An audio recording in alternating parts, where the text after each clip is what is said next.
Welcome back to Celebrity Radio. It's Alex Belfield talking to some of the country's biggest stars, legends, and some of my favourite people too. We've got one for you today. MacDonald shot to fame, of course, on Grange Hill. He's the actor and star and joins us live on the phone now. How are you doing? Good day.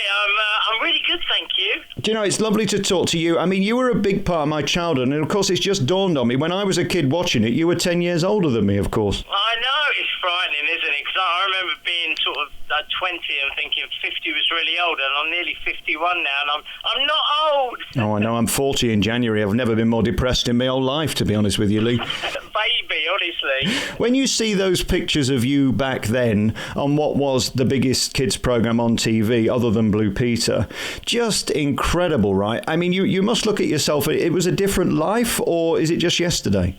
It really seems like yesterday. I mean, I speak to Roland once a week, probably once a fortnight, and it's just part of it. It's like my school life, and everybody talks about Grange Hill. Somebody will mention it one day, they'll say, just say no, or call me Zammo. So it's never ever gone away. It's as if I'm still there. It's really bizarre, but the best time of my life, I'd say. I'm so glad you say that. I mean, I know people like Sue Pollard who will talk about Heidi High, and I know Ruth Maddox the same, Hello Campaz, and all of this. But equally, I've done stars in Panto who say, don't talk about the only thing they've ever done, which is the soap they were in. You can't be resenting of what makes you famous, can you? No, of course not. And I wanted to box. I didn't want to act. So I did Grange Hill, fortunately.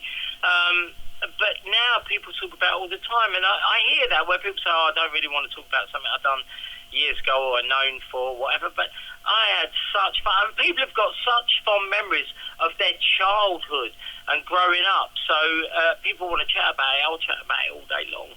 Let's talk about something else, though, for the moment. You're on to talk about hungry children with a H, and it's interesting, this, unbelievable in 2019 that kids are being sent to school hungry and the teachers are paying the price for it. Kellogg's have done this research, which is utterly depressing, isn't it? It's unbelievable. I mean, over a third of teachers have witnessed violent behaviour from children in the classroom due to hunger. 8 in 10 teachers have experienced a child arriving at school hungry. The facts are unbelievable, and it does affect kids as well, because I wasn't familiar with this hungry or hangry word until a couple of years ago. I've got a son and a stepdaughter, both 11, and a couple of years ago, Katie, my stepdaughter, was getting quite sort of agitated or sort of hangry around about 11 o'clock. And I said to Jess, what is this mist that comes over her? And it was because she never had breakfast. If she doesn't have breakfast, she needs that fuel inside her. And that happens to a lot of kids. And reading the statistics here is awful. It's really bad that kids are going into school and disrupting other children as well. So Kellogg's has done this to, research this, and obviously the award ceremony for the breakfast clubs, because our kids now just finished, but go to breakfast clubs purely because I'm back in doing a bit of TV work and my partner's an assistant teacher. And the kids love it there, and they would rather go there than have breakfast with us because they're eating with their friends and stuff. And I just think it sets them out for the day with a good meal in the morning. Before we throw the parents under the bus, is it the kids not wanting to eat breakfast or the parents not having time to offer it to them? It's a really tough one, isn't it? I mean, we have to sort of make our kids eat breakfast. And I just think a lot of the time it's down to parents, rushing. Mornings are manic anyway. A lot of parents work quite early, don't they? So it's trying to fit that time in and putting stuff. I mean, I've been around people's houses where the breakfast has gone on the table, the kids haven't really eaten it, and the parents are quickly throwing the dishes in the dishwasher with whatever food is left to get out of the house. It's very difficult, but I think you have to give that time to let them finish it and give them breakfast. I don't think people realise the impact that it does on a lot of kids not eating and and the disruption in the classroom. Let's talk about you, if we can, for a moment. I mean, you've never stopped working and you're back in the business doing it, and it must be thrilling to be you. You've always sort of been a character actor. Did you want to be that?